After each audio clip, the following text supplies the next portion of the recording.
Wonder where Leah Remini dredges up her fraudulent stories for her anti-religious hate show? Look no further than a chronically unemployed blogger named Tony Ortega. Compulsive liar, admitted hoax artist, and peddler of fake news.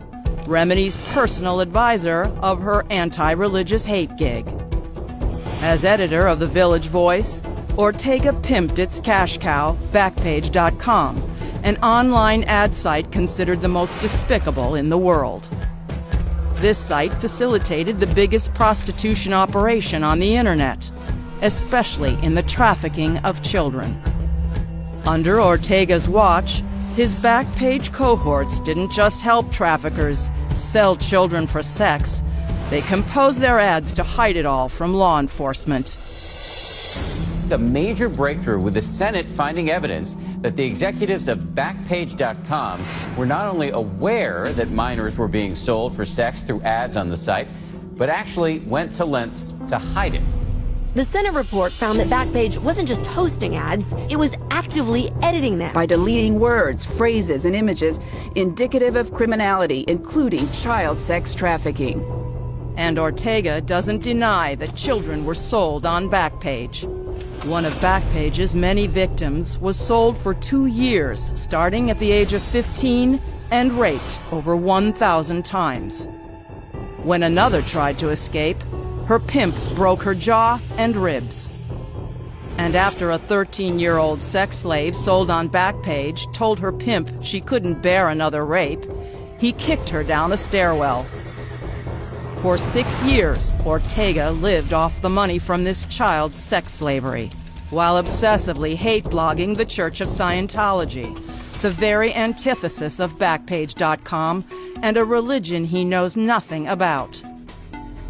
Meanwhile, the church and others relentlessly protested Backpage.com as a cesspool of sexual exploitation, exposing Ortega as its chief pimp, viciously defending his paper's lucrative sex-for-sale racket. Feeling the heat, his bosses cut a secret deal with Ortega to keep his mouth shut. A payoff, as Ortega admitted to a former confidant of Leah Remini's. He told me that Scientology had been exposing that, and he said the problem is that Scientology was more accurate than anybody thought, and that, in fact, the Village Voice was almost exclusively financed by that human trafficking operation, and that there were profits beyond that. And so the owners, now that Scientology was exposing it and law enforcement was investigating it, decided they had to get rid of Tony Ortega because he was just obsessed with Scientology and he was keeping their focus on him and their operation, so they needed to get rid of him. After Ortega was paid off and dumped, the false and defamatory stories in the Village Voice against the church stopped. Later, the state of California arrested Ortega's bosses, the same men Ortega had praised as smart enough to start Backpage.com.